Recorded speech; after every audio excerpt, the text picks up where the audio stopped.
So what I was saying to the brother out here, we was talking about before the camera cut off. We was talking about how the 10 tribes left, and I mentioned the Babylonians, I mentioned the Persians, I mentioned the Greeks, I mentioned the Romans, and out of all them captivity that Israel was up under, they started worshiping idols instead of the true power. And I had the brother Kazak read 1 Corinthians, the 12th chapter. Right. Okay? And by them worshiping them idols, they became Gentiles. Right. Now the word Gentile, when you look it up, it have different meanings. When you look it up in the Latin, it's gentilis, which means foreign. Okay? Which means foreign. And then when you look it up in the Greek, it goes into ethnos, which means a nation or a tribe. And then when you go deeper into it, when you go into ethnos, it goes into ethnicity, a common culture. Right. So what that is that's still an Israelite, but he taking on the custom of the other nation by worshiping them idols. Okay.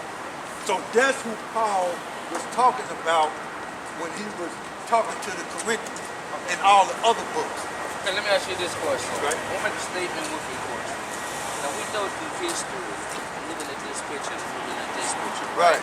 We know through history that everybody in every culture made Jesus look like them. Right. We know this, right? Well, so we know that white Jesus. I don't know that. Oh well, okay. That's what I learned in college. So okay, this European Jesus we have, it came from France. It came from Britain and stuff like that. They made God look like what they look like, right? Because in Africa we have a black Jesus with dreads and stuff. But we're not African. I didn't say we was. I was just saying in Africa. I'm talking about the black man. Okay. We have a Jesus with dreadlocks and everything. And we also know that in Revelation it said he had wool hair, feet of bronze, and eyes like fire. We know this, right? Yeah, but it don't say dreadlocks in there though.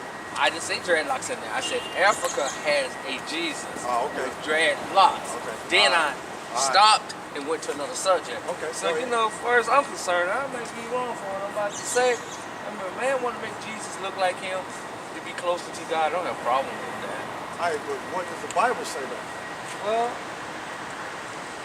I was told that Jesus doesn't really have a color of God. Well, you just mentioned it. Well, in Revelation. In Revelations, all right? You just mentioned it. Right. But this is the record. This is the record of his son. So the record of his son, that's what we're supposed to believe in. Okay. What's written in that. Right. Right? Right. Not when somebody come up with their own imagination and their own opinion, okay? We going off what's written in the scriptures. Let me ask you this question. I'm going to leave it alone, I believe. Don't we go with the spirit of Christ rather than the formalities of ethnicity? We go with the spirit. The word is the spirit. That's what I'm saying. The word is the spirit. If we're going with the word, I'm good. So what's written in the word? I don't. Me personally, his characteristics. Okay, me personally. Look, in Revelation 1 and 13. When the Bible got translated into England, it was through King James, which was a homosexual. No, according to what?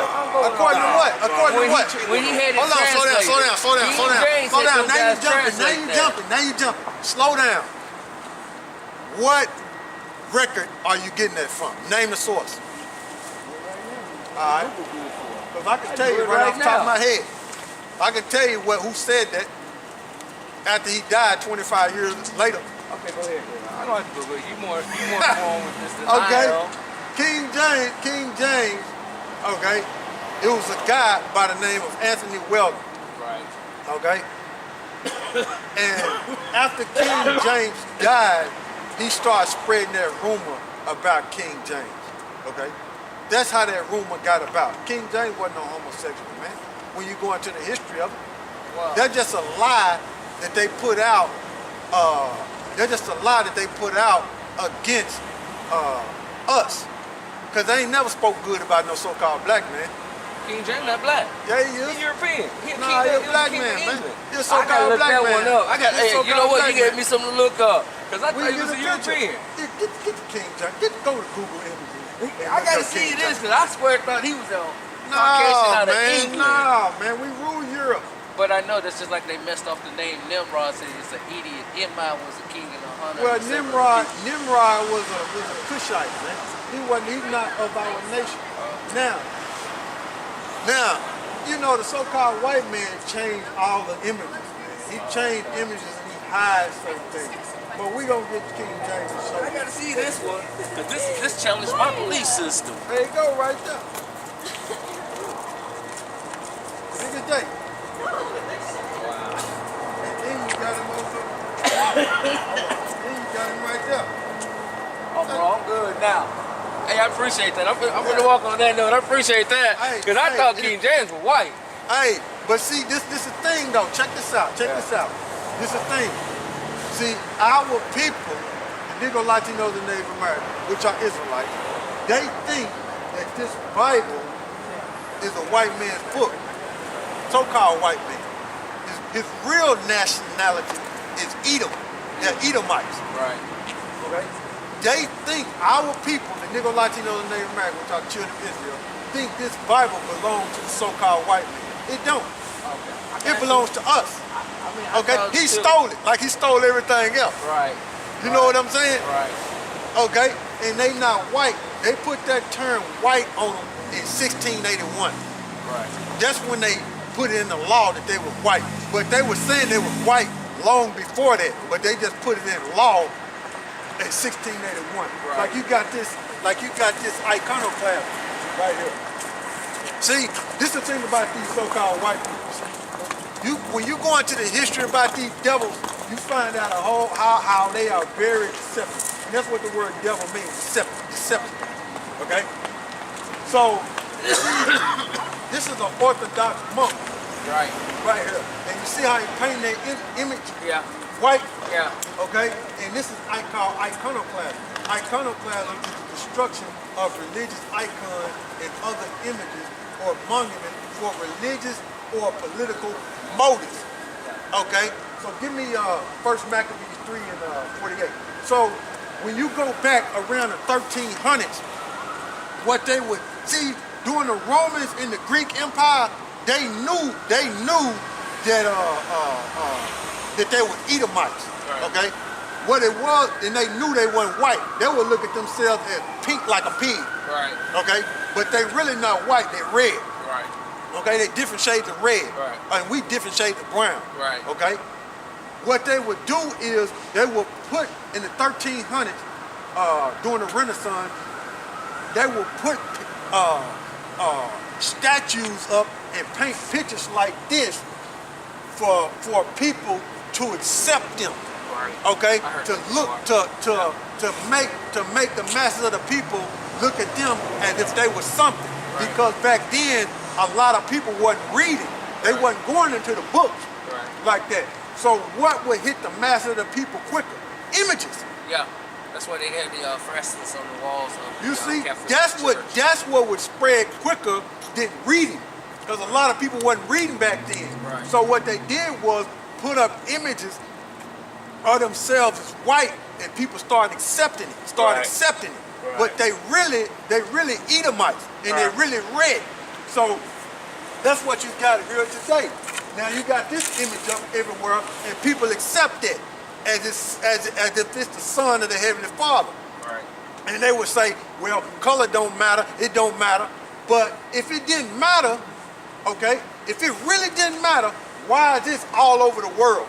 Why did you put that vibration out there to make people accept that if it really didn't matter? Because it matters. Right. You see what I'm saying? Right. But when we go into this book, since our people think that it's a so-called white man's book, the Edomite book, they would say, oh, it don't matter how he looks. You know, I ain't worried about it. But it's for truth's sake. Our people need to know because we've been confused and lied to.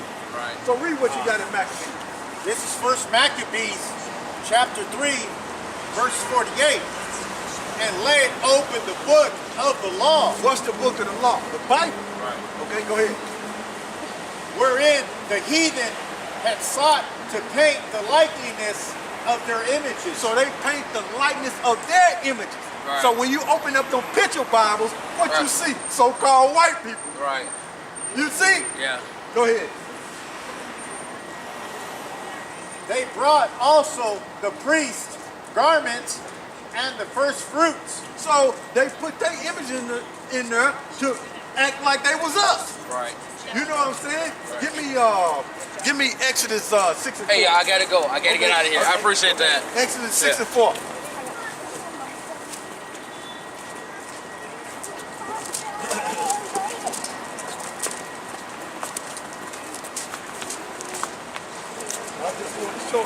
I just want to get that out. You see what I'm saying? Hey, man. Hey, that's a spirit, man. That's why we out here, man. We dealing, man. You know what I'm saying? When Moses stuck his hand in the quiver. Or horse. It's like a horse. Shalak it back there. Yeah, that's it. This is Exodus chapter 4, verse 6. And YAHAWASHI said furthermore unto him, put now thine hand into thy bosom, and put his hand into his bosom. And when he took it out, behold, his hand was leprous as snow.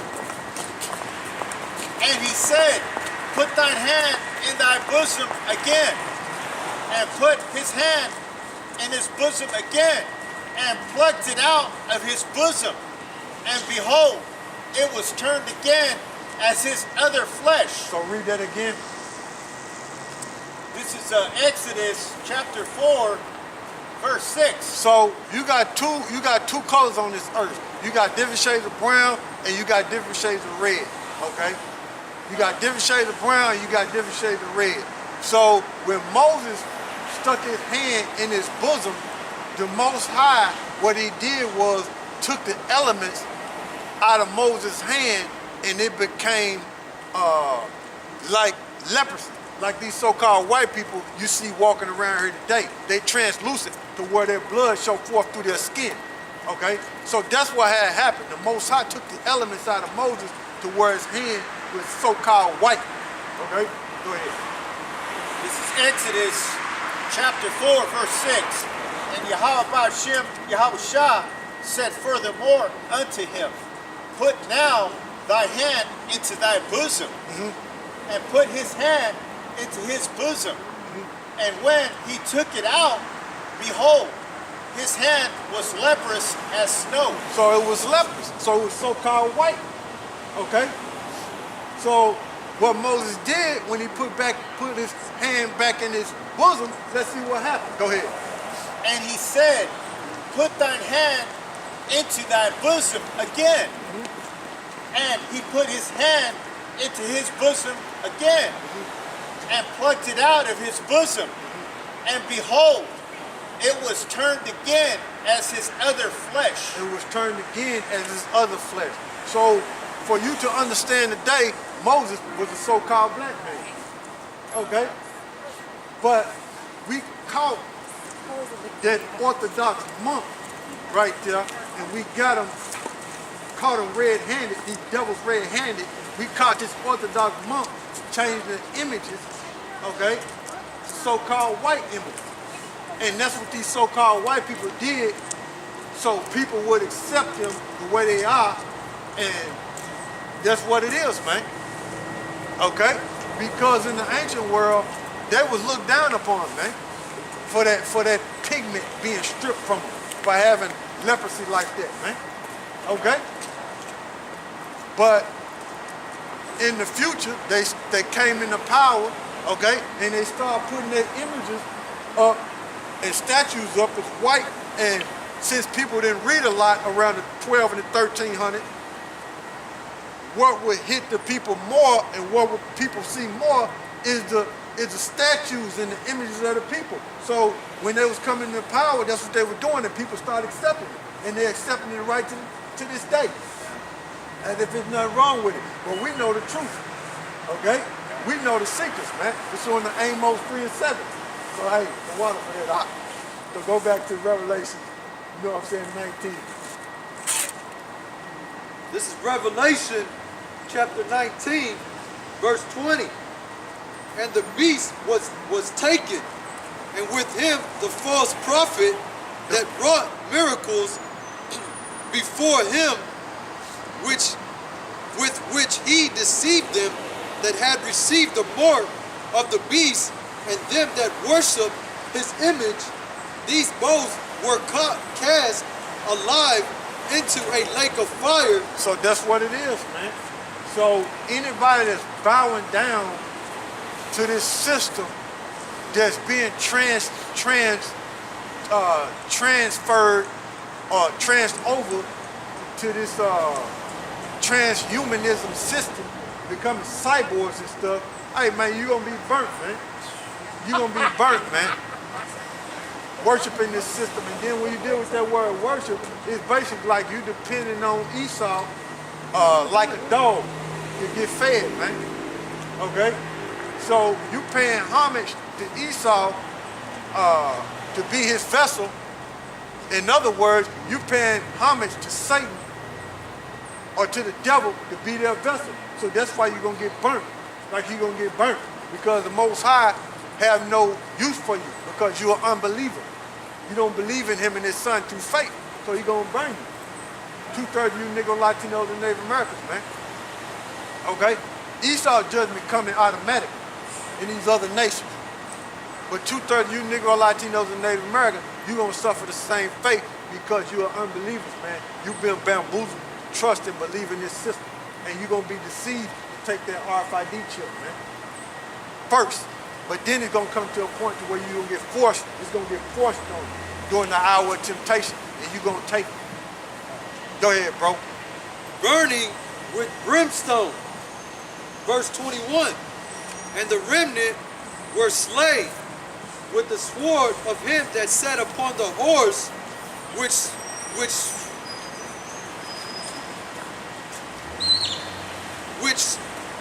sword proceeded out of his mouth. Yeah, that's talking about that laser beam.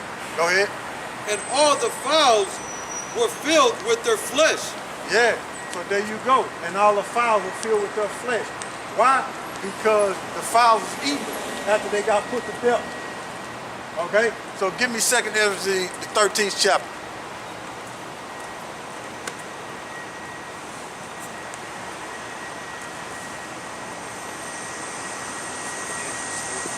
Yeah, start at 1. This is 2nd Ezra, chapter 13, verse 1. And it came to pass, after 7 days, I dreamed a dream by night, and lo, there arose a wind from the sea, that it moved all the waves thereof. And I beheld, and lo, that man waxed strong with the thousands of heaven.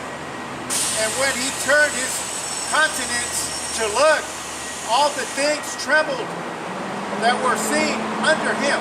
So it said all the things trembled that were seen under him. So he had to be up in the sky. So the things that were seen under him is these nations, man. So they was trembling. They were scared. So these people gonna be scared when they see YAHAWASHI come back, man. Go ahead, bro. Verse 4. And whensoever the voice went out of his mouth, all they that burned that heard his voice, like as the earth falleth when it filleth the fire. So his voice, what they're talking about, a laser beam. Okay? Go ahead. Verse 5. And after this I beheld, and lo, there was gathered together a multitude of men. What's that multitude of men? The military might of Esau. Okay? The military might of Esau. That's the multitude of men. Go ahead. Out of number from the four winds. East, west, north, and south. NATO, that's NATO, the North Atlantic Treaty Organization. Okay? And the EU. Okay? Go ahead. Of the heaven to subdue the man that came out of the sea. Go ahead. Verse 6. But I beheld, and lo, he had gravelled himself a great mountain. Uh-oh. He did what? He had gravelled himself a great mountain. What verse you at? Verse 6. Yeah, he graved himself. Go ahead. Oh, read that again. You got the light on. You get the light out. You got time. Get your light. We got time. We out here, man. Get your light, man. We got time, man.